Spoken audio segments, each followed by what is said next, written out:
Buenas tardes, maestros. Buenas tardes, maestro Pedro Jorge, maestro Jorge Pupuy, César Peña, buenas tardes. Luis, muy buenas tardes, bienvenido. Muy buenas tardes, bienvenidos a Biología Sin Fronteras en su versión del 24 de diciembre del año 2022, ya finalizando el año. La próxima semana terminamos ya el año 22 de Biología Sin Fronteras. A nombre del señor decano de la facultad, magíster Jorge Chaname Céspedes, les doy no solamente la bienvenida, sino un abrazo de Navidad y deseos de prosperidad para el próximo año venidero. Agradezco personalmente y muy efusivo al magíster Jorge Antonio Fupuy por siempre acompañarnos en la programación. A pesar de que hoy día es un día de familia, de recojo ya esperando la Navidad, él nos está apoyando. Y también agradezco a César Peña por la gentileza de justamente recién nos preparamos el día, esta mañana, el día que está programada la conferencia, ¿no? Que si bien se programa por las redes sociales, tiene la facilidad de poder volverla a escuchar o verla cuantas veces ustedes quieran, ¿no? Porque queda grabada y es difundida por el órgano oficial de la Facultad de Ciencias Biológicas. Nuevamente les reitero mi saludo del señor decano y justamente un abrazo fuerte por la Navidad y por este año nuevo. Invito a nuestro amigo y colega César Peña para que ya dé inicio a su charla.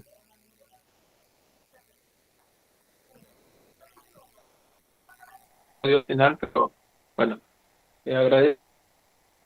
agradezco la presencia del profesor y también de Steckley, que está presente en esta exposición.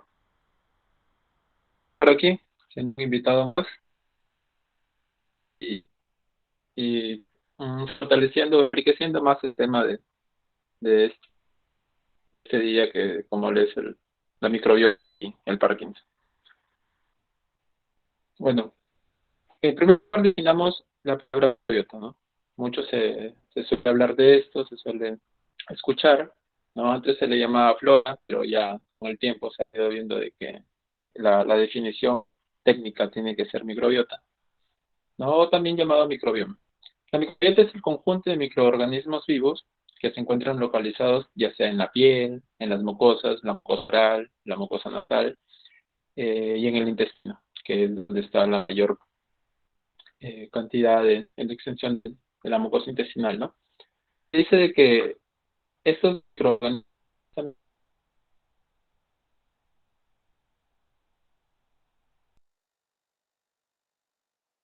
su huésped, a donde ¿no? Contiene aproximadamente cuyo metagenoma contiene 100 veces más genes que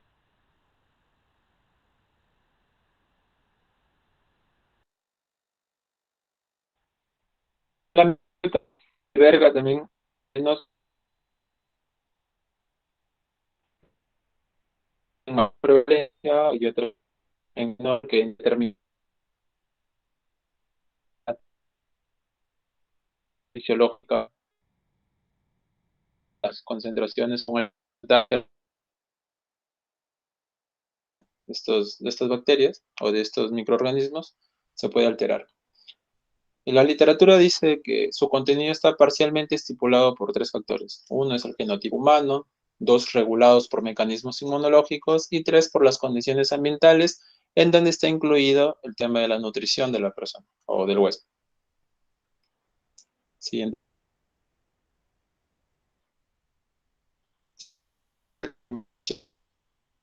Anterior.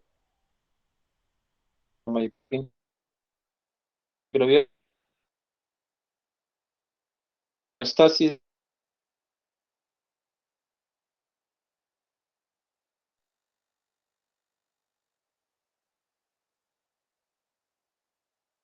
ligado a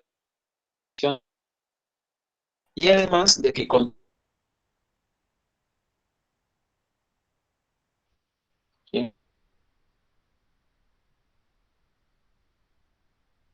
la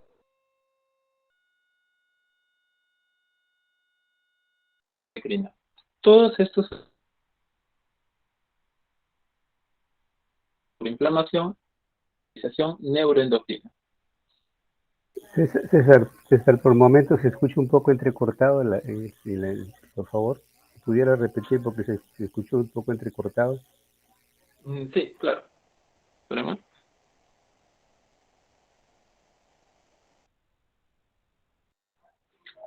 Díganme si ahora sí se escucha continuo el audio.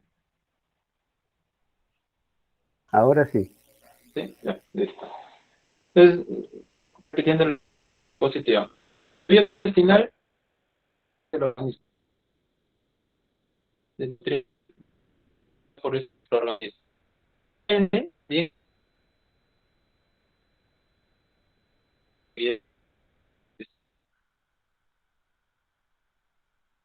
debido a eso más que todo series pueden producir. Todo esto, la neurotransmisión, la génesis, la neuroinflamación y la señalización neuroendocrina. Un pequeño resumen de todo esto sería la parte central, donde se dice de que existe un eje, microbiota intestino-cerebro. Todo esto conectado por el nervio vago, ¿no? Entonces se dice de que hay una comunicación bidireccional entre el sistema y el sistema entérico. Siguiente, por favor.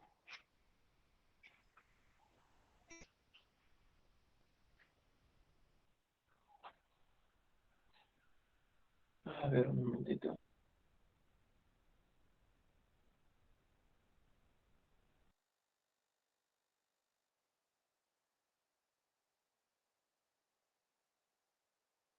Diversidad de la microbiota intestinal. Más adelante esta diversidad de microbiota voy a hacer la referencia como una diversidad taxonómica. Es lo mismo. Bien, entonces dice que estos niveles se encuentran asociados al inicio de los procesos inflamatorios. Se conoce de que las personas que padecen Parkinson sufren de disfunción gastrointestinal que se encuentra muy íntimamente relacionado a la disbiosis y sufren también alteraciones al sistema nervioso central, principalmente en el sistema nervioso entérico. ¿Qué es el sistema nervioso entérico? Este es una amplia red de neuronas, células gliales y de fibras de interconexión dentro del tracto gastrointestinal, que mediante la conexión con el nervio vago lo conecta con el sistema nervioso central. Siguiente, por favor. Yendo al meollo del asunto y al tema de la exposición, surge esta pregunta en la comunidad científica, ¿no? ¿Por qué se cree que la enfermedad del Parkinson tiene su origen en el intestinal? Se sabe que los pacientes con enfermedad de Parkinson presentan síntomas, no, anterior, por favor. Presentan síntomas gastrointestinales como lo son el estreñimiento y hay un aumento en el tiempo del tránsito intestinal, ¿no? Entonces, estos síntomas se pueden presentar muchos años antes que la manifestación de los síntomas motores clásicos. En la literatura se suele decir que hasta suelen presentarse 10 años antes, ¿no? Hay personas que padecen de un constante estreñimiento, ¿no? De estos problemas intestinales que no lo toman tan en cuenta. Entonces se ha visto, se sigue estudiando de que las alteraciones en el sistema nervioso entérico a nivel del tracto gastrointestinal se presentan primero aquí en estos y posterior a esos síntomas comienza a desarrollarse el tema de la enfermedad del Parkinson. Más adelante se explicará o se tratará de explicar el por qué se plantea esta hipótesis, ¿no? Entonces, con todo esto surge esa hipótesis de que el sistema nervioso entérico se compromete primero antes que el sistema nervioso central. Siguiente, por favor.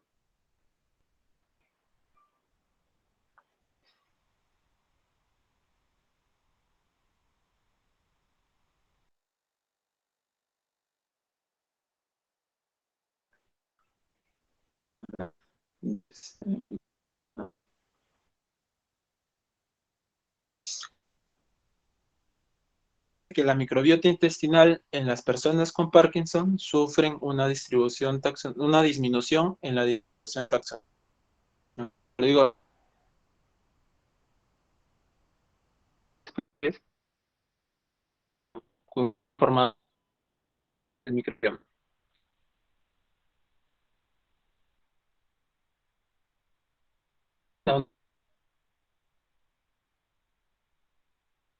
Se escucha entrecortado, César. Por favor, si pudieras repetir esta parte porque se escuchaba entrecortado, casi no se escuchaba ya. A ver, ¿ahora se escucha continuo? ¿Sí? Ahora sí se escucha, ahora sí. Pero, ok. Repitiéndolo, no hay problema. Se dice de que la microbiota intestinal en las personas con sufre una disminución en la distribución taxonómica. Por distribución taxonómica hago referencia a la cantidad de especies que forman el microbioma de un organismo, ¿no? Bien, esta disminución desencadena un proceso inflamatorio local. Una posterior agregación de alfa-sinucleína. Pues se conoce, pues, ¿no?, que la alfa-sinucleína es esta proteína que se almacena y comienza a producir, pues, los daños de la enfermedad de Parkinson. Es producido por los macrófagos que se encuentran en la pared luminal. Y esto se debe al aumento de la permeabilización de la mucosa intestinal, ¿no? Por consiguiente, un aumento de la acción de formar los grupos de leve, ¿no? Posterior, pues no se desencadena la degeneración en la enfermedad del Parkinson. Por favor.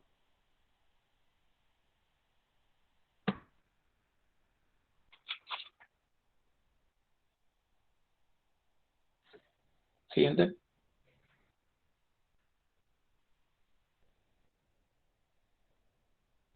Hola, ¿se escucha? Ahora recién se escuchó, sí, se cortó, César. Ahora sí se escuché. ¿La siguiente? Sí, se escuchó la terminación. Se explicó Se todo cortó ese cuando tema. ¿Sí se terminaste escuchó? con la de neurodegeneración en el Parkinson. Ya, bueno, terminé entonces en esa parte. Siguiente, por favor.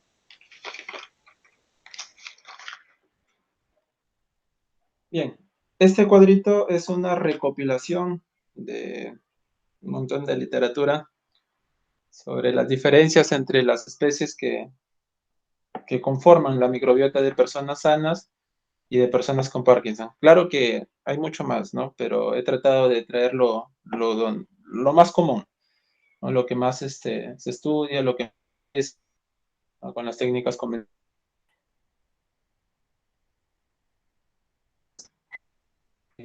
Prevalece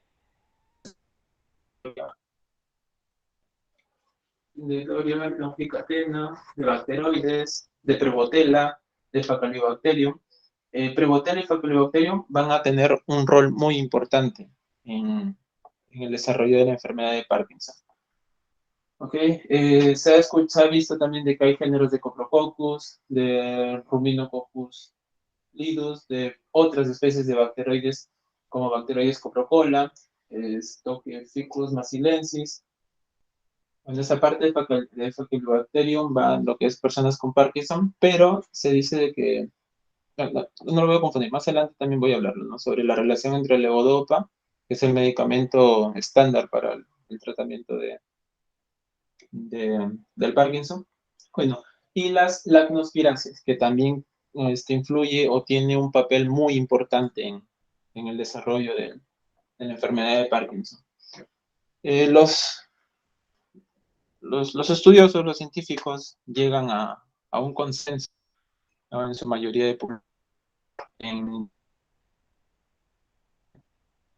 que se encuentran en personas con Parkinson, destacando principalmente a Christensenella, algunas especies de Lactobacillus, a Bacillus spira, a Bifidobacterias, a Faecalibacterium, a Fusicatinibacter, que al igual que en personas sanas sí se encuentran, pero sus porcentajes de abundancia relativa, su contenido, la cantidad de la población de esta bacteria, se encuentran disminuidos. se encuentran disminuidos estos, pero se ha visto de que aumentan la abundancia relativa de bifidobacterias y de lactobacillus, ¿no?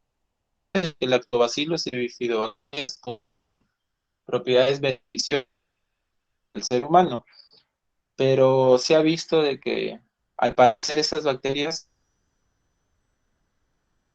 replicación, mejor crecimiento en ambientes con un estado proinflamatorio. Por esa razón, en la enfermedad de Parkinson aumentan las cantidades de bifidobacterias y de lactobacillus. Se resalta también el género Pectinophilus, a los Enterococcus, al género Akkermansia, que también va a correr un papel muy importante en la enfermedad del Parkinson. Ya, como lo ven, en personas sanas se encuentran en pruebas constantes normales, pero en personas con Parkinson he visto que los niveles de esta bacteria disminuyen, al igual que, y pues también asociado al consumo de logodopa.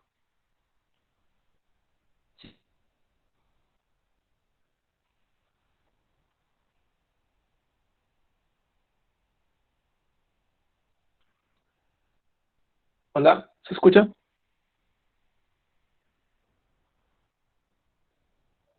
César, Siguiente. parece que cuando te alejas del micrófono, ya como hay momentos en que parece que te acercas al micrófono, se escucha bien, pero hay momentos en que te pareciera que te alejaras del micrófono. La siguiente. Sí, es que al parecer aquí en mi zona hay un problema con el internet y por momentos se me está yendo. Pero a ver, dígame, ¿se escucha ahí de manera continua? Sí se escucha por momentos, pero cuando estás presentando, avanzando, es un poco inestable, entonces no se puede conectar bien la hilación de las ideas, de algunas cosas que se está exponiendo.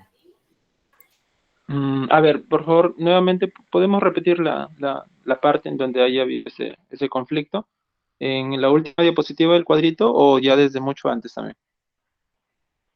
Si pudiese repetir el cuadrito de la comparación, Ya, te agradecería, César, por favor. claro, claro, ya, listo. A ver, ahora sí, Sí, dígame, ¿se es escucha de manera correcto. continua? Nuevamente. No sé, Pedro, si podrás ponerlo en pantalla completa.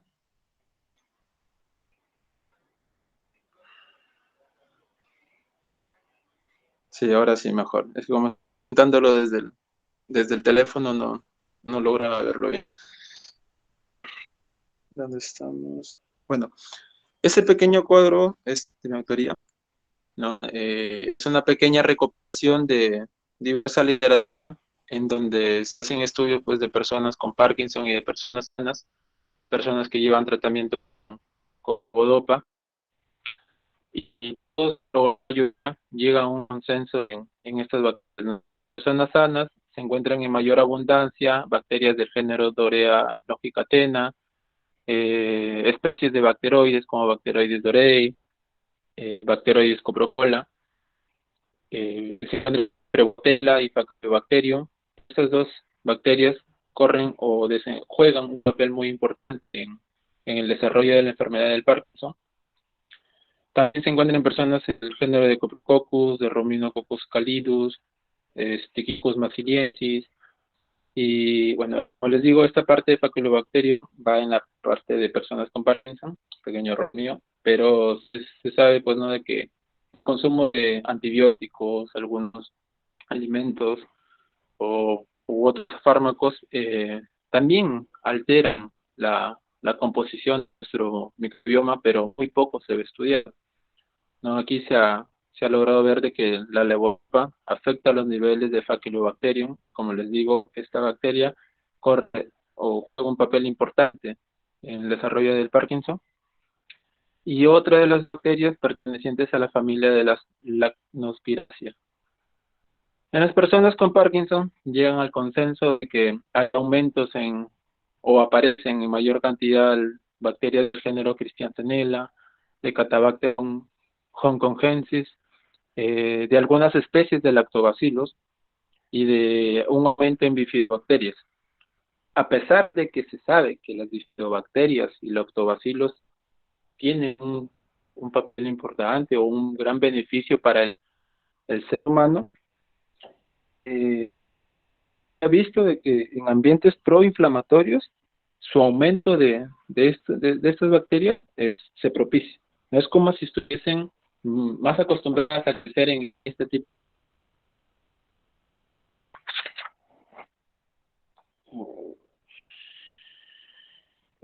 Y hay una cuestión de crecer en esos ambientes. Cianobacter disminuyen en personas que comparten, ¿no? También digo, juega un papel importante, se lo explicaré un poquito más. Aumentan la abundancia relativa de Bacillus, de algunos enterococos, de Akkermansia, y disminuyen los niveles de Prevotella, ¿no? Bueno, obviamente aquí hay una asociación de que el consumo de levodopa favorece al crecimiento de pequeños virus. Siguiente, por favor. Bien, estas son unas pequeñas nociones, unos pequeños resúmenes de la relación que hay entre las bacterias y la enfermedad del Parkinson. Como les comentaba, el género Akkermansia aumenta en personas con Parkinson y el género Prevotella disminuye en personas con Parkinson. Entonces, eso nos puede orientar a que podemos emplear estas bacterias como un valor predictivo para el diagnóstico temprano de Parkinson.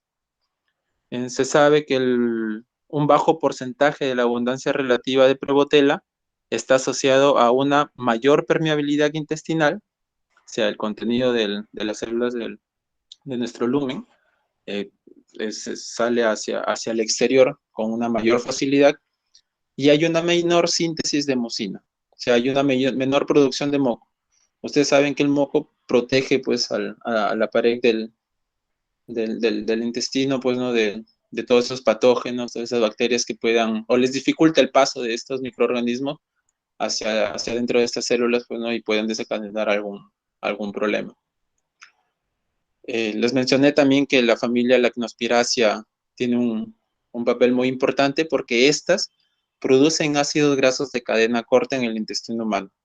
Y se suele relacionar que el bajo porcentaje de abundancia relativa de las bacterias de esta familia pueden explicar el consciente inflamación disfunción. O sea, quiere decir que un bajo aislamiento de bacterias de esta familia puede conllevar a ser un valor predictivo también a ver cómo se va a desarrollar ese proceso inflamatorio ahí en el intestino. Hay otra familia también importante, como son las bacteriodiáceas, que se conoce su efecto benéfico como agentes proinflamatorios, no, antiinflamatorios, disculpe, como agentes antiinflamatorios, pero por otra parte, la otra cara de la moneda están las proteobacterias, que estas sí promueven a la inflamación.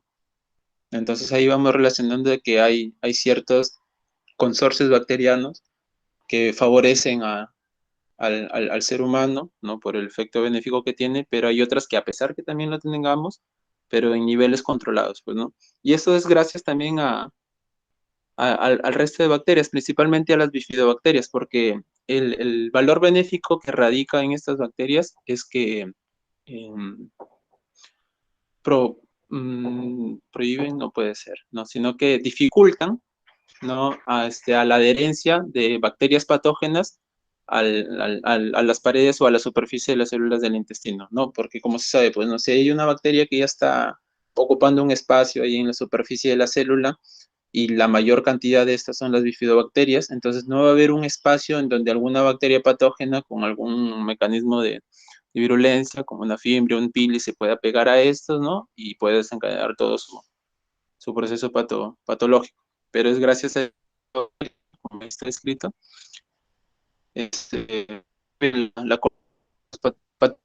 esta razón también son tratamientos como el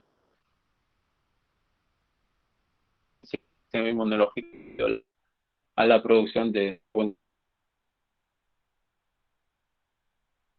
el resto bajo predictivo en prevención de enfermedades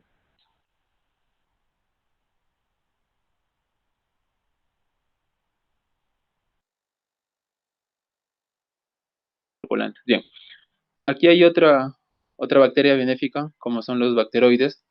Dicen de que aumenta la eficiencia de la degradación de ácidos de cadena ramificada. ¿Por qué resalta este efecto benéfico de estas bifidobacterias?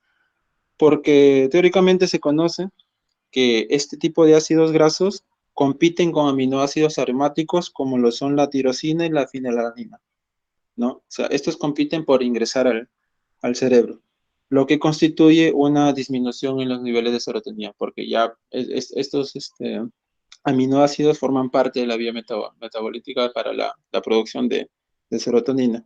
Entonces, si es que hay un agente inhibidor por competencia, que es estos ácidos ramificados, entonces van a haber una disminución en los niveles de estos aminoácidos que forman parte de la producción de serotonina.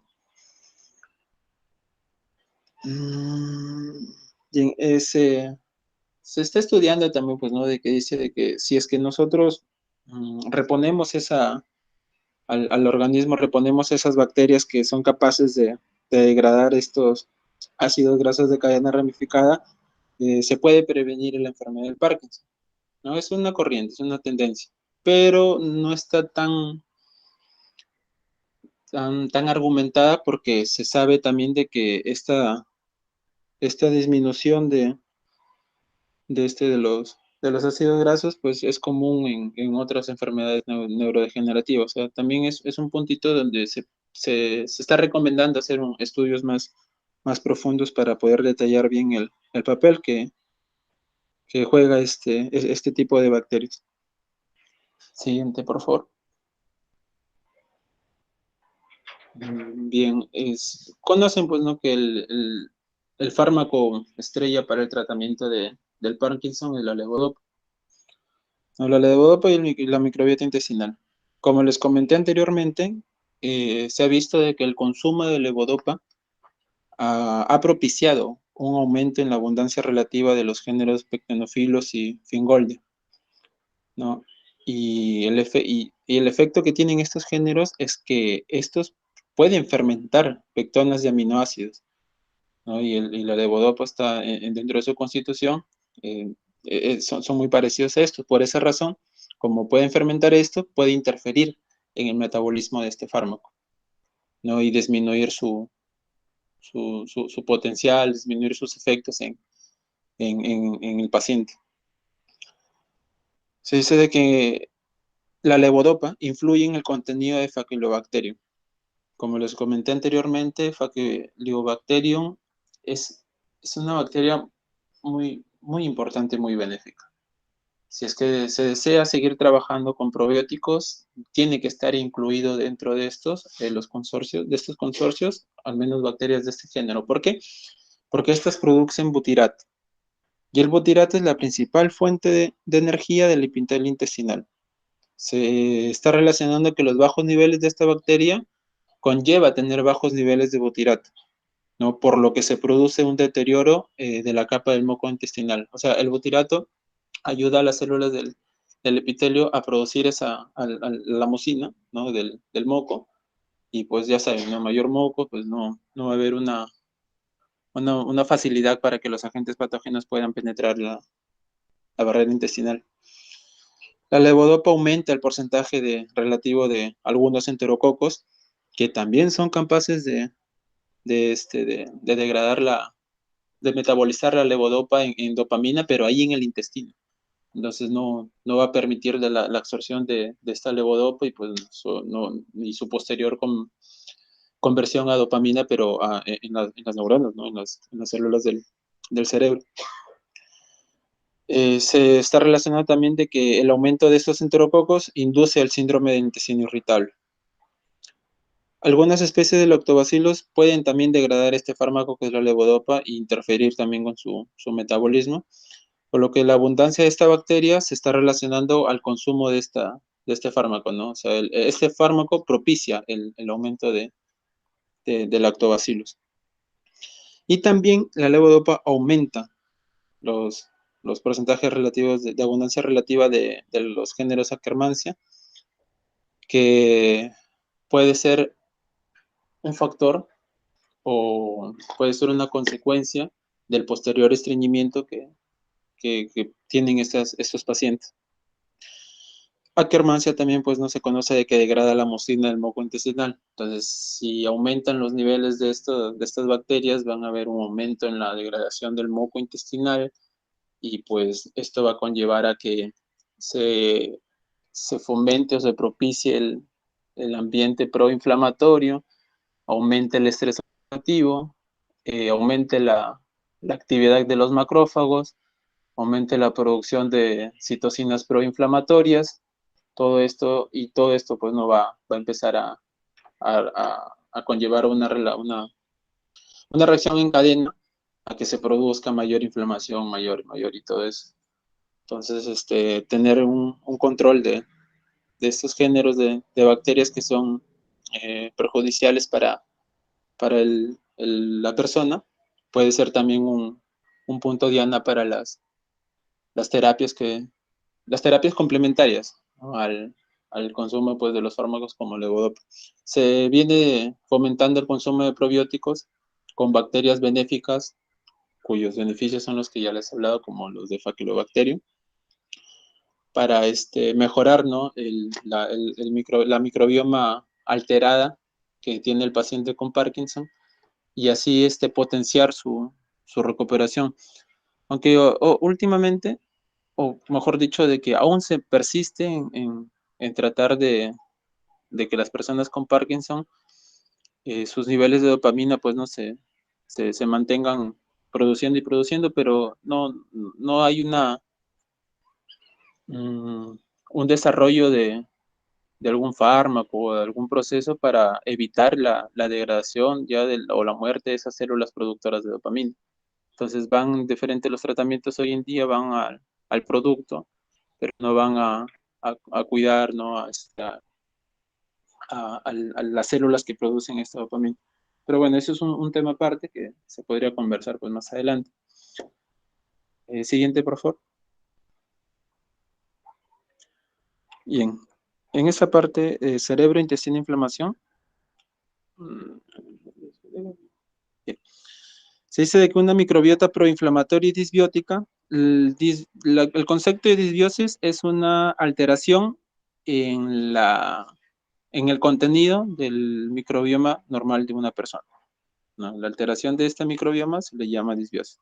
En la microbiota proinflamatoria y la disbiótica puede activar de forma crónica los sistemas inmunológicos de la mucosa intestinal, la sistémica y la cerebral, lo que puede culminar en una neuroinflamación.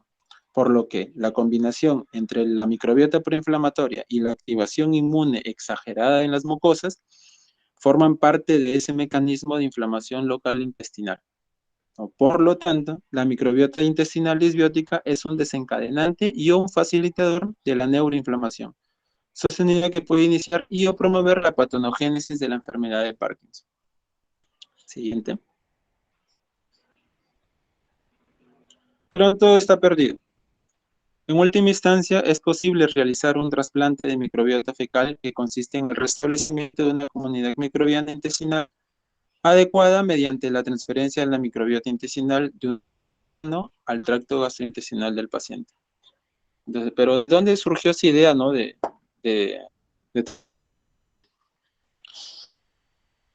ir una microbiota de una persona sana a personas que padezcan eso.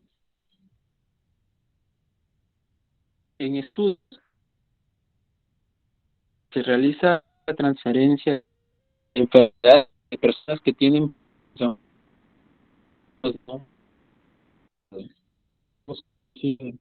Parkinson, ha visto que propician un ambiente proinflamatorio o aumentan la inflamación en el intestino.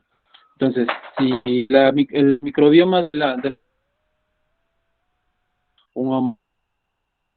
en la patología entonces podríamos pensar de que si nosotros transferimos una microbiota sana con bacterias que son benéficas, sea en la producción de neurotransmisores o en o en el impedimento de que se acoplen bacterias patógenas, ¿no? O de que produzcan algunos metabolitos algunos metabolitos beneficiosos para la degradación de los alimentos, más que todo, pues, ¿no? O sea, fomenten una mejor absorción del, de algunos nutrientes, ¿no?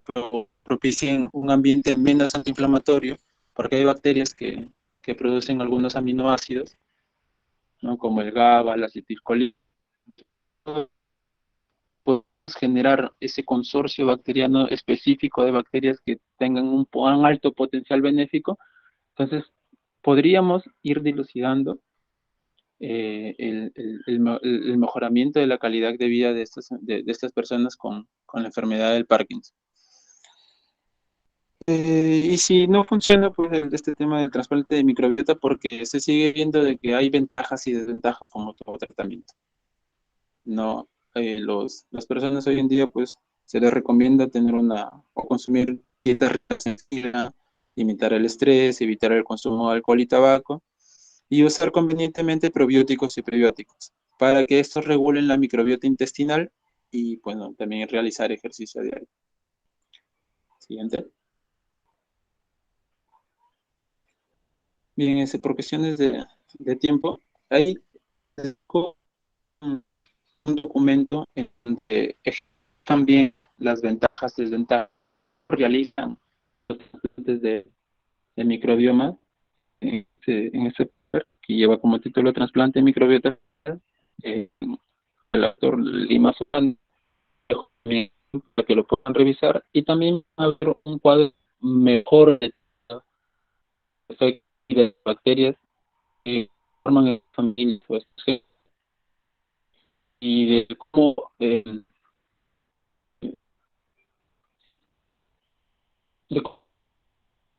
cómo, ¿no?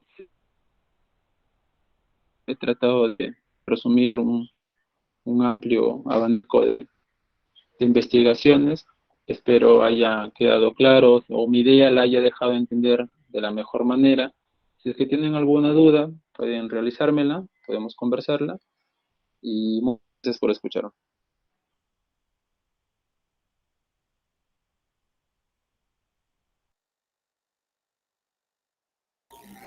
Gracias, César. Está muy interesante el tema, ¿no? Tú lo has enfocado bastante bien, sobre todo resaltando lo que podría decirse es lo más reciente en tratamientos de una base biológica muy fuerte para el Parkinson, ¿no? Lo que sí me quedó bastante claro es la parte de cómo la levodopa propicia, ¿no? La aparición de un género que va a afectar prácticamente todo el metabolismo del intestino, es por una parte. Por la otra, este ambiente que se genera aparentemente provoca en los médicos que tratan el Parkinson simplemente aumentar la dosis de la levodopa y tomar en cuenta realmente qué es lo que está pasando, que la levodopa está siendo transformada en el intestino antes de ser absorbida, lógico, ya llevada al cerebro, ¿no? Eso de lo que tú has mostrado, indudablemente que conlleva a un replanteamiento más, tal vez no totalmente terapia, ¿no? Pero sí un monitoreo de lo que realmente está llevando el paciente, ¿no? Porque al final el paciente es el que es consciente del empeoramiento del estreñimiento, de la pérdida de la mucosidad, ¿no? Y lógicamente también la misma duración de la dopamina, ¿no? Y como consecuencia de la levodopa. Me parece bastante interesante, ¿no? Y reclama, yo creo que con lo que han mostrado, reclama pues de que se reclame calidad de atendimiento en la salud. Yo creo que los hospitales de nuestro país merecen microbiólogos de tu nivel para llevar a cabo este control, este monitoreo de la microbiota en pacientes con Parkinson. Y no solamente es con Parkinson, también es con Alzheimer. En general se habla de la neurodegeneración, ¿no? Interesante, César. Bueno, disculpen si tal vez es un poco acaparando. Está el espacio abierto, pueden preguntarle directamente a César, ¿no? Creo que el doctor Juan Luis Rodríguez tiene una pregunta, creo. Sí. Más bien, Adelante, doctor, doctor. muy buenas noches para saludarles a todos por la fiesta navideña, para fortalecer más que todo algunas ideas, doctor, que han quedado y me han parecido muy buenas, están en el tintero, si me lo permite, doctorcito. ¿Sí me escuchan, no, doctor? Sí, sí, se escucha perfectamente. Perfecto, doctor. Miren, la exposición del día de hoy, permíteme felicitarte, doctor César Peña, por tu asertivo trabajo, ¿no?, que has tenido en copilar la información suficiente para estructurar una interpretación, una hermenéutica de lo que ocurre en los modernos modelos que existen de la neurobiología y la neurociencia. Hay que entender algo, doctores, que cuando nosotros nos referimos, por ejemplo, a enfermedades crónico-degenerativas, incluso a muchos de los trastornos, y lo digo yo con experiencia porque tengo una línea de investigación que estoy desarrollando justamente a nivel de enteógenos y lo que son síndromes relacionados con trastornos de la personalidad, me parece adecuado tener en cuenta un replanteamiento sobre, por ejemplo, la idea o el concepto de lo que significa una patología, un trastorno neurodegenerativo como un patrón inflamatorio. Voy a poner un pequeño caso, si me lo permiten. Cuando uno tiene estrés en abundancia, y lo voy a traer a lo que nosotros tenemos acá en relación y vamos a ligar con lo que se ha expuesto, porque acá hay un término interesante, un término hablar de un sistema nervioso automático, independiente y muy a la vez conectado como es el intestino, relacionado como un segundo cerebro en relación, valga la redundancia, con lo primero que tenemos nosotros, el elaborado constructo integrador de la conciencia. eh, Merece un vínculo especial y merece también una atención especial de parte de nosotros. Cuando una persona, por ejemplo, sufre un cuadro de estrés, el estrés obviamente tiene que llegar por los órganos de los sentidos y tiene un impacto directo en el eje HHA, el eje hipotálamo hipofisario adrenal. Eje es clave, es fundamental. Entonces, de tal manera que cuando ocurre este impacto, simplemente y sencillamente ese eje se activa y permite que la hormona adrenocorticotropina migre directamente hacia su diana específica en la glándula suprarrenal y secrete lo que es, en este caso, inhiba la secreción constante de cortisol, haciendo que se eleven los niveles proinflamatorios. Hay una secuencia proinflamatoria y que esa secuencia proinflamatoria tiende a seguir hacia dónde, hacia el sistema nervioso central, utilizando para ello un único recurso neurotrópico que es el nervio vago. Ese nervio vago llega al sistema nervioso, atraviesa la barrera hematoencefálica y es donde ocurren lógicamente algún conjunto de cambios a nivel de la corteza y específicamente a nivel del hipocampo. Entonces es lo que ocurre cuando en este caso esa activación de citoquinas proinflamatorias van a inhibir una actividad que es importante, la actividad, por ejemplo, de conversión del triptófano en serotonina. Eso es un mecanismo de una enzima que hace una hidroxilación para convertirla en 5-hidroxitriptamina. Cortan esa vía y en lugar de esa vía aparece la vía de la quinurina sintetasa elevando ácido quinolínico y elevando el potencial, en este caso, de quinurina. Y estos, a su vez, propagan la producción de mayor cantidad de glutamato. Y el glutamato, como neurotransmisor final, va a llegar hacia los receptores kainato, AMPA, NMDA y metilaspartato del sistema nervioso, haciendo un sistema de toxicidad. Es decir, un patrón neuroinflamatorio. Pero ¿qué conviene tener en cuenta acá? Que cuando se deflexiona la cantidad de serotonina, estamos ante un cuadro denominado cuadro depresivo, trastorno depresivo mayor. De distimia a trastorno depresivo mayor. Se entiende entonces, doctores, que esta es una vía concreta y correcta de comprender nuevamente a la depresión como un trastorno de carácter inflamatorio, con una fuerte base biológica asentada en la vía serotoninérgica y asentada en la vía glutamaérgica, doctores. Ahora, llevando esto al modelo acá, para investigar Parkinson existen modelos animales tipo rata. ¿Qué se hace con los modelos animales ratas? Se les suministra por vía intraperitoneal rodentona. Este fármaco lo que organiza en el modelo animal es justamente una vía directa a través de su nervio vago hacia el sistema nervioso central en el animal y forma corpus de Levy, signo patognomónico de lo que es el Parkinson.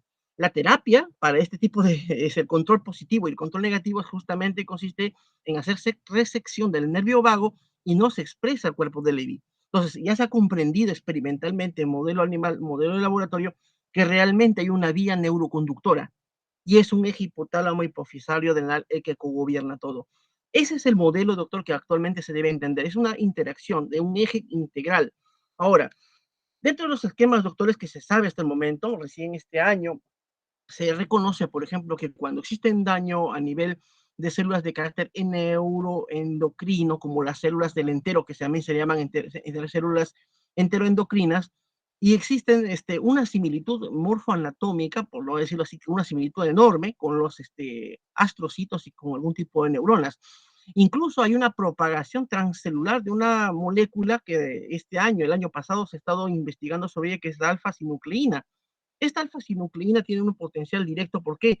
Porque a la par de que existe justamente la propagación de los cuerpos de Levy, existe también una relación directa entre la producción de esta alfa-sinucleína con, ¿qué? Con el acúmulo de calcio que genera arquermancia cuando ésta coloniza y cuando ésta invade el intestino delgado. Entonces, hay una relación, doctores, aquí del microbioma alterado. Arquermancia es actualmente uno de los candidatos fundamentales para poder demostrar su relación, casi diríamos estadística, regresional, entre los casos que existen de Parkinson con los casos que existen de alteración de microbiota intestinal.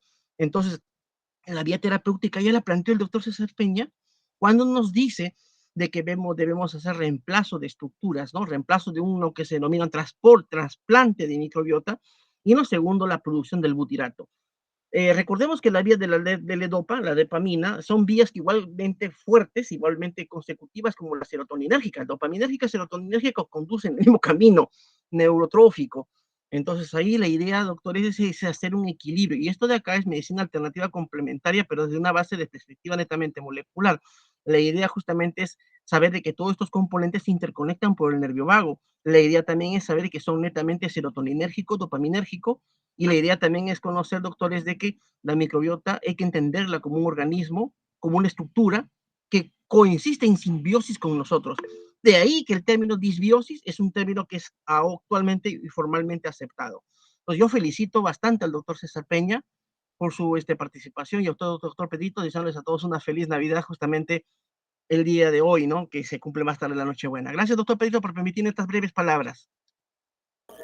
A ti, Juan Luis, doctor Rodríguez, por su participación, que como repito una vez más, es algo reciente, justamente Juan Luis lo dijo, ¿no? Este año han aparecido, se han publicado una serie de publicaciones que ya prácticamente hacen un consolidado de este triunvirato, ¿no? Intestino, microbiota, cerebro, ¿no? Donde el vago juega un papel pues clave también. Pero como justamente lo resaltaste tú, Juan Luis, es integrar toda la información, integrar todos los hechos en el modelo que hay. Ahora, casi todos los que usan el modelo RATA terminan, no necesariamente debemos pensar que va a ocurrir en el humano, ¿no? Pero es tan cercana, tan cercana a Inferenciables. Sí, sí, sí. Sí, muchas gracias, doctor Juan Luis. Siempre muy agradecido. ¿Alguien más? Creo que levantaba la mano Luis Ricardo, creo también. Sí, maestro. Adelante, Luis Ricardo. Gracias, maestro. Bueno, primero felicitar a César por tan brillante conferencia, visitarlo a cada uno de ustedes, usted maestro Fupo y maestro Chanamé. Bien, primero agradecer, me ha parecido interesante. Yo creo que un poco más rápido, ¿no? Preguntas puntuales, ¿no? Lo que yo básicamente también entendí y me pareció brillante, ese cuadro comparativo de bacterias de microbioma entre personas sanas y personas con EP, me pareció interesante. Lo que yo quisiera preguntarle puntualmente es, en este caso que tomamos el término de disbiosis intestinal, ¿podría entonces decirse que debido a la disminución de ciertas bacterias que habían en una persona sana, en una persona con Parkinson, este desbalance que hay, se podría decir que la ración viene a ser prácticamente una de bacterias oportunistas? ¿Por qué lo menciono o por qué lo planteo así? Porque en el cuadro que ha presentado el licenciado César, me he tomado la molestia de verlo en el caso del género Ruminococcus. En una persona sana menciona que está presente el Ruminococcus callidus y en el otro cambia a la especie el bromi. Entonces, eso me pareció interesante tratar de preguntárselo porque posiblemente en la persona sana, ¿no? El Ruminococcus callidus esté presente, pero debe haber algún factor interno de desbalance, ¿no? Por algo surgen las enfermedades y se rompe la homeostasis. Entonces, cambiaría pues la especie, nada más. O sea, el género se mantiene, sigue siendo un Ruminococcus, pero ahora cuando es una persona de Parkinson, se lo haría de Bromi, ¿no? Que es un indicador. Entonces, yo quisiera extenderle esa pregunta. ¿Se podría decir entonces que la relación viene a ser eso de que cuando una persona ya sufre, pues obviamente, la enfermedad del Parkinson, podría decirse que la relación es una relación pues de bacterias oportunistas, ¿no? Porque al menos en este caso ha cambiado simplemente de especie, o no podría decirse así, o tendría que averiguarse más. Esa es mi pregunta puntual. Eh, eh, Agradezco, Luis, tu pregunta. Me siento feliz porque el fin,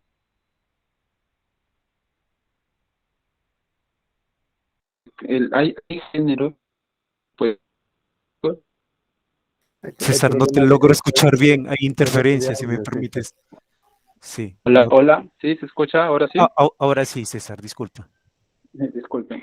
Bueno, como les digo, gracias por ese aporte y por esa observación.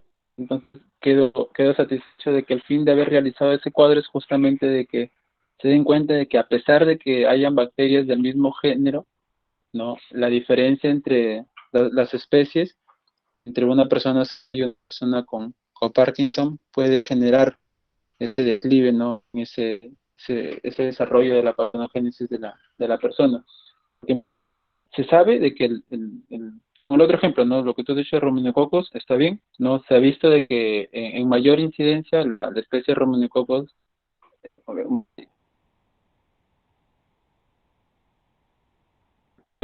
colocar el otro test. Sí, creo que la diapositiva 7. Sí.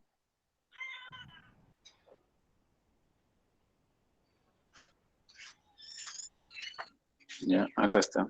Justamente dice, miren, se ha visto de que hay una mayor prevalencia de la especie Ruminococcus callidus en personas sanas, mientras que en personas con Parkinson hay una mayor prevalencia de Ruminococcus bromi.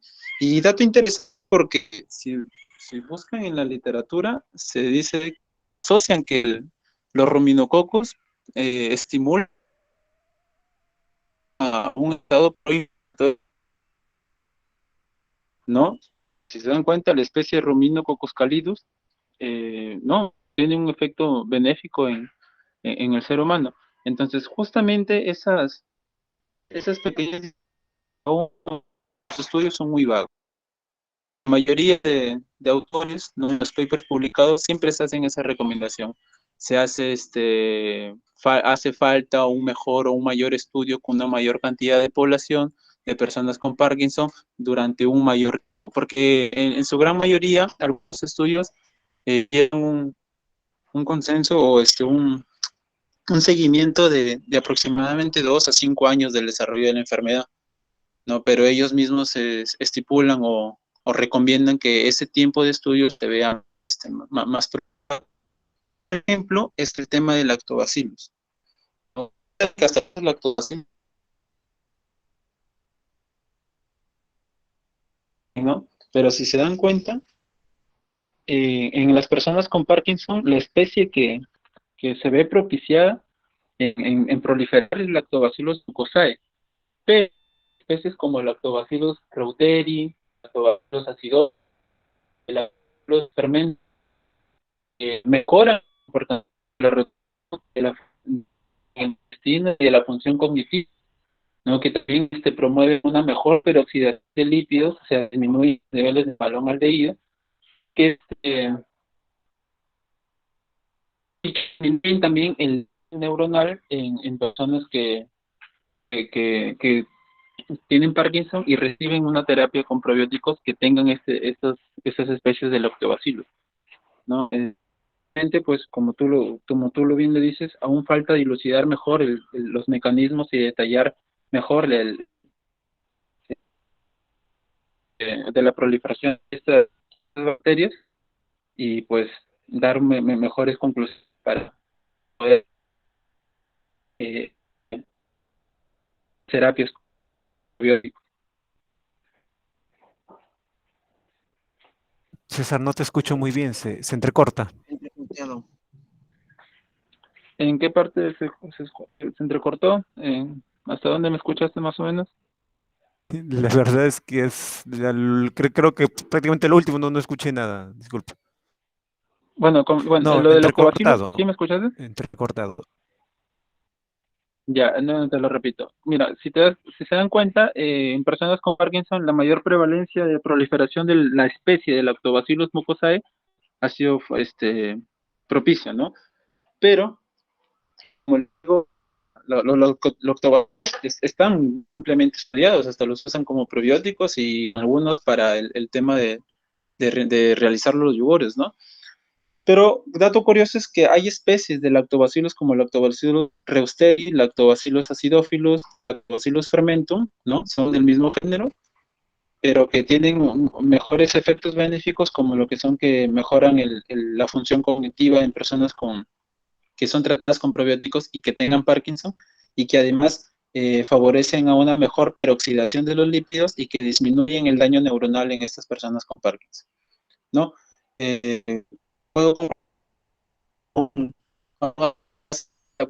de cómo tiempo para poder detallar esas especies, porque es clarito que diga la persona tiene y la bacteria está causando el daño, sino que esa relación que está ahí es como bacterias indicadoras de que si su población comienza a aumentar es porque o por alguna predicción ahí se puede ir sospechando del desarrollo de la enfermedad que es el Parkinson, ¿no? Porque, miren, en ambas personas, bifidobacterias, bacteroides, Faecalibacterium, se encuentran en ambas, ¿no? Pero sus niveles son o bien disminuidos en uno y aumentados en otro, ¿no? Por eso es importante de que ya las futuras investigaciones comiencen a tener un mejor enfoque en no solo el tratamiento pues, no con la levodopa, sino que vayan dilucidando cuál es ese efecto que produce el consumo de este fármaco en los consorcios microbianos que hay en nuestra microbiota, ¿no? Porque se sabe, como bien lo dijo el doctor Luis, como bien lo dijo el profesor Pedro, que esta disbiosis, pues no, se encuentra en la mayor cantidad de enfermedades neurodegenerativas, cuyo origen se encuentra ahí en el intestino. Espero haberme dejado entender o haber aportado un poco más Sí, a tu pregunta. si me permites, para complementar la idea, ¿no? ¿Me permite, doctor Pedrito? Sí, por Hola, supuesto, ¿me por escucha? supuesto, Juan Luis, está Sí, abierta la tribuna para que ya está bien. interactúen. Yo creo que quienes Sí, están escuchando esta maravilla de interacción de científicos aquí es maravilloso. Adelante, adelante. doctor Pedrito, y si te das cuenta, doctores, ustedes pueden ver esa tabla, es prácticamente una tabla gold estándar, porque es lógico, una vez que yo veo, por ejemplo, patrones de flechas hacia arriba, indican predictores. Ahora, ¿cuál es la lógica del predictor? Es que su aumento me genera un patrón neuroinflamatorio. El enterococo me genera neuroinflamatorio. El mecanismo de Akkermansia, y esos documentos yo le he pasado al doctor Pedrito a su WhatsApp personal para que los distribuya a los doctores que están acá presentes, porque aquí no se puede compartir Sí, lo material. voy a hacer, Juan Luis, lo voy a hacer, Y, lo voy a hacer. esta genera una bomba de calcio a nivel de la mitocondria que activa la agregación de sinucleína. Es decir, hay mecanismos fisiopatológicos muy independientes, muy marcados, que al fin de cuentas conllevan todos a un patrón de inflamación de tormenta de citoquinas. Esta tormenta de citoquinas del músculo, del nervio mientérico, el plexo de Habermas, el plexo de Meissner, que son unas estructuras prácticamente mientéricas que permiten el peristalsis, que es el tercer movimiento automático del cuerpo humano y de los animales, del modelo rata también, migra a través del nervio vago y llega hacia dónde, hacia el sistema nervioso central, regresando la barrera hematoencefálica y generando todo un desequilibrio, en este caso neuroinflamatorio. Incluso podría atreverme, doctor, si nosotros recordamos, ¿no? El sistema nervioso también tiene la enzima convertidora de angiotensina. La enzima convertidora de angiotensina se ve en este caso exacerbada como receptor para el COVID. Y resulta que cuando existen estos patrones neuroinflamatorios de tormenta de citoquinas, los pacientes que presentan una exacerbación en ese específico receptor, pues obviamente tienen mayor probabilidad de adquirir una infección por COVID mucho más fuerte, mucho más resistente. Entonces, ese es el punto número uno. El punto número dos es ver, por ejemplo, de la tabla, el analizarla, ¿no?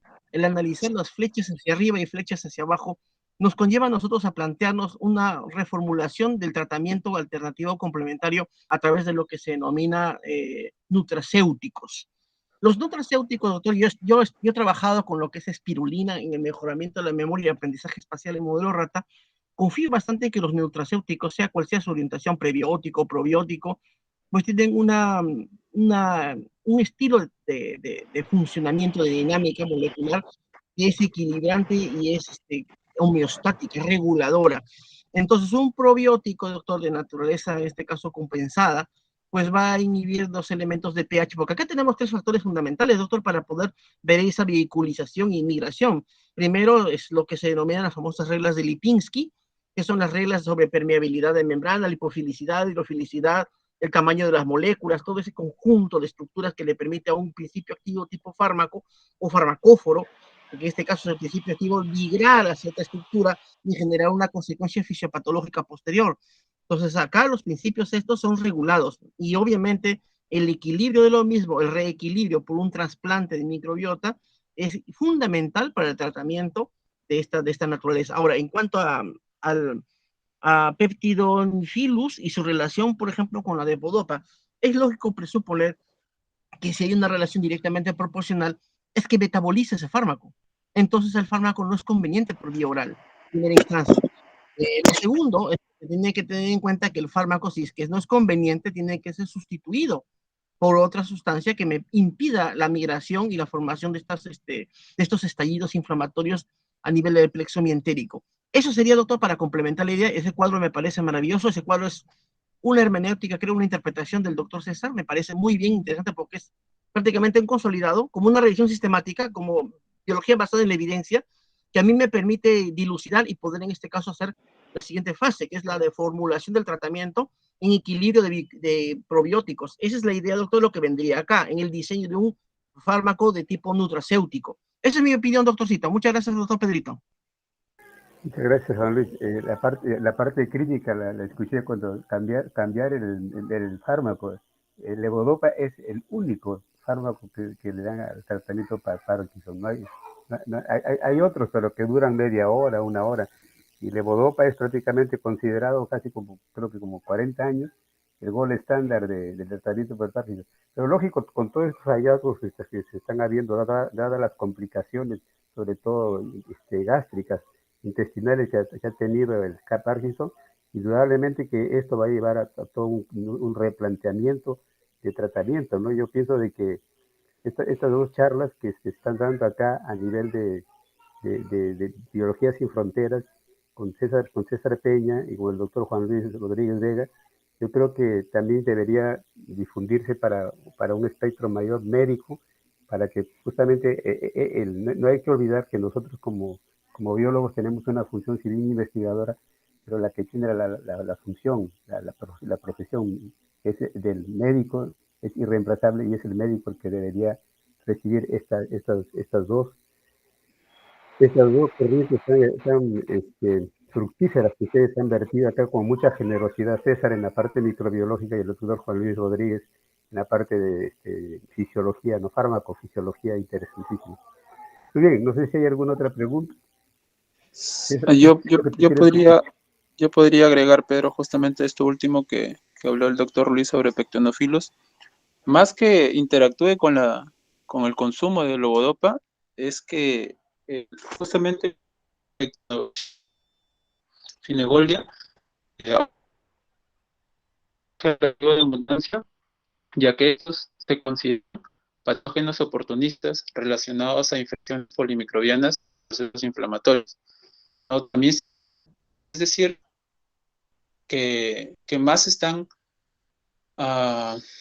asociados a la patogénesis o al aumento en la patogénesis de la enfermedad de Parkinson que al consumo directo de levodopa, ¿no? Que probablemente la relación que yo supongo, ¿no? Mi hipótesis es que como la levodopa puede suplir el contenido los niveles de algunas bacterias, como bifidobacterias, que como les dije son controladores de la adherencia de algunos patógenos, ¿no? Si esa levodopa afecta los niveles de estas bifidobacterias, Entonces van a dejar una mayor superficie en las células para que colonicen este tipo de bacterias como Pectidophyllus y Finogoldia, y estas pues produzcan sus metabolitos que conlleven a desencadenar un proceso inflamatorio, ¿no? Bueno, es mi hipótesis, ¿no?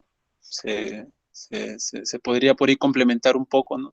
Aunque se podría investigar también a profundidad. O sea, es que son muy pobres los estudios de la relación entre bacterias y los fármacos que se emplean para, bueno, más que todo con levodopa, pues, ¿no? Solamente se ha visto, se ha estudiado la aparición o no la aparición de sus niveles en las personas con Parkinson, no como el enterococos, que sí se sabe que degrada, pues, ¿no? La levodopa, o como algunas especies de lactobacilos que también tienen esa capacidad de degradarla directamente. Ahí he Creo que enviado Luis Ricardo un está link, levantando la mano. Adelante, Luis Ricardo. un link enviado antes de que empiece el doctorcito, donde justamente está la bioconversión de estos fármacos por acción de la microbiota, doctor, para que lo tengan en cuenta ese link que he colocado acá. Gracias, doctor. Muchas gracias, Juan Luis. Sí, acabo de ver. Está en el chat de este Meet. Pueden acceder directamente. Sí, muchas gracias, maestro. Luis Ricardo, Sí, maestro. a ver, Sí, maestro, muchas gracias. Para terminar, nada más. Sí, sí, prácticamente una observación, como le decía, porque yo recuerdo todavía cuando ya era alumno de maestro Pedro Jorge en el tema de bioquímica, yo le hice una pregunta bien sencilla en el caso que trae a colación, ¿no? Eh, con el caso del complejo B, ¿no?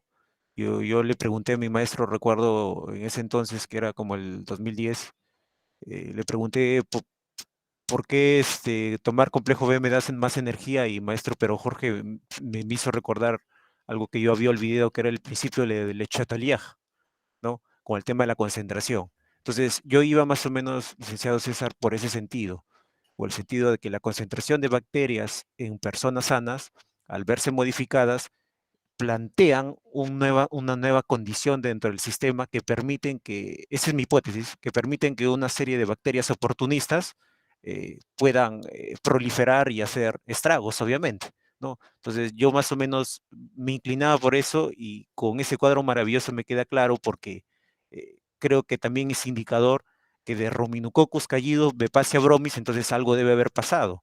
Porque yo recuerdo que un pequeño experimento que nos hicieron a nosotros como ingenieros en industrias alimentarias fue: mire usted cómo se produce la degradación de leche, deje usted leche en el ambiente. Entonces, lo primero que uno ve es que se comienzan a acidificar, comienzan a beber las apariciones de levaduras, y al final entra el moho. Entonces se produce pues esa relación, ¿no? O sea, una bacteria sirve a otra, y posteriormente deja comida para las demás, ¿no? Deja sustrato para las demás, para que las demás puedan proliferar. Entonces yo creo que por ahí podría ser mi hipótesis, y creo que ese cuadro es maravilloso, es un espectacular aporte de César, ¿no? Bueno, esa es mi contribución. Gracias. Sucesión ecológica. creo que el doctor Jorge Chanamé está queriendo participar, nuestro decano. Adelante, Jorge. Sí, sí, buenas noches con todos y bueno, hoy día sí me pude dar un tiempito para escuchar y no, la idea es, mi participación es más bien desde el punto de vista del tratamiento, digamos, del manejo de la data, ¿no? Justo, esa palabrita que mencionó César, creo, es sucesión ecológica, es decir, que hace muchos años, cuando andábamos con el tema del Helicobacter, también veía que si es que uno utiliza las leyes, las teorías que hay del análisis comunitario que se hace para la comunidad ecológica, ¿no? Es decir, quiénes son los dominantes, lo que mencionaba hace un momento Luis Ricardo, ¿no? Decía con respecto a cómo van quedando la abundancia de uno y genera metabolitos que va a generar el crecimiento de otros. Realmente nosotros en ecología marina ahora se trabaja muchísimo con modelos estadísticos para entender la trama trófica, ¿no? Entonces se maneja a través de gremios tróficos, gremios especialistas, los nichos ecológicos, y creo que caería muy bien, o no sé si ya lo vienen utilizando, de aplicar lo mismo que tenemos de las teorías ecológicas, de sucesión ecológica que lo habían mencionado, para poder entender cómo fluctúa esto y de qué manera poder utilizar el conocimiento bajo esa visión de un ecosistema y cómo se mueven las comunidades para poder aplicarlo aquí y poder sacar algo que pudiera ayudar a la mejora de las personas. Eso es mi aporte desde lo que he escuchado y lo que estoy analizando de cómo se maneja, y veo que lo que es ecología terrestre o acuática, marina, igualmente está funcionando dentro de lo que es la parte entérica, ¿no? Gracias. Muchas gracias, señor decano, ¿no? Yo creo que ya no hay más preguntas, más participación. El modelo, doctor, que menciona el doctor Chanamé es correcto, pero hay que entender también que los medios son diferentes cuando, por ejemplo, hablamos de un medio intraindividuo, porque en fisiología conocemos algo que es el medio interno, y el medio interno es regulador, es autorregulador. En cambio, la condición del medio ambiente, aunque si bien es cierto, ya Odum en su última edición del texto de Principios de Ecología del 2010 lo llama homeorexis, el equilibrio ambiental, es mucho más ¿cómo le digo?, dedicado a relaciones fortuitas o al azar, que prácticamente condiciona una relación entre entalpía y entropía que al final de cuentas manejan un equilibrio dinámico entre especies. Pero en el cuerpo humano ahí no hay el modelo del azar, sino hay todo un esquema funcional, fisiológico, el cual está gobernado por el medio interno y por un sistema llamado eje hipotálamo hipofisario, diríamos nosotros, hormonal. Porque esa es la nueva tendencia, doctor, de pensar y repensar en el esquema de la fisiología del cuerpo humano, y no solamente el cuerpo, sino los vertebrados superiores. Eso es más bien, y también gracias, doctor Jorgito, y feliz Navidad para todos ustedes. Sí, muchas gracias, Juan Luis. Yo creo que algún comentario adicional que quieras hacer, César, ya para terminar. No, más que todo agradecer la grata participación. Es la primera vez que participan tanto y me gusta porque estoy empezando esta cadena es inicio como investigador. Siempre es bueno tener las observaciones de ya personas con experiencia en el campo, ¿no? Con experiencia en las metodologías o en algunas cosas que quizás en mi formación no me pudieron enseñar como para poderlas tener en cuenta, pero que ahora con sus observaciones las puedo tener ya mejor dilucidadas para futuras ponencias como esta. Agradezco mucho al profesor Juan y a Luis, a Ricardo, sí, creo que es. Sí, a Luis Ricardo, sí, por sus observaciones. Estoy muy agradecido con eso. Estoy también satisfecho por haber dejado entender bien la exposición, o al menos tratar de dejarles entender la idea, ¿no?, sobre lo que está emergiendo hoy en día entre el microbioma y el Parkinson. Sí, la parte justamente que no se tocó, pero que tiene tremenda importancia, fue la que justamente abordó Juan Luis, que de forma extraordinaria, que yo pienso que tal vez se lo hubiera omitido, ¿no?, pero en forma generosa lo complementó y en realidad se hizo ya, se interpretó el total, ¿no?, de lo que sucede en el intestino, ¿no?, que no es un eje aislado, ¿no?, sino es el eje del intestino, microbiota, cerebro, ¿no? Y ese es prácticamente la diana ahora de la medicina molecular moderna, es hacer integrar todo ese conocimiento para poder entender la enfermedad y sobre todo dar una terapia la más adecuada posible, ¿no?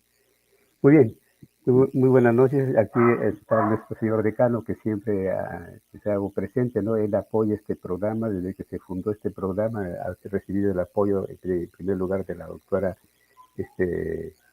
Adela Chambergo, que en su momento fue la que inició este programa que se llamaba Viernes Científico, luego pasó a ser Biología Sin Fronteras, y el profesor Jorge Chanamé, que le ha continuado dando el apoyo, ¿no? Por eso que siempre lo saludo y les doy la bienvenida a nombre de él, y más bien esta noche le pido a él que nos despida esta noche, ¿no? Adelante, doctor Chanamé.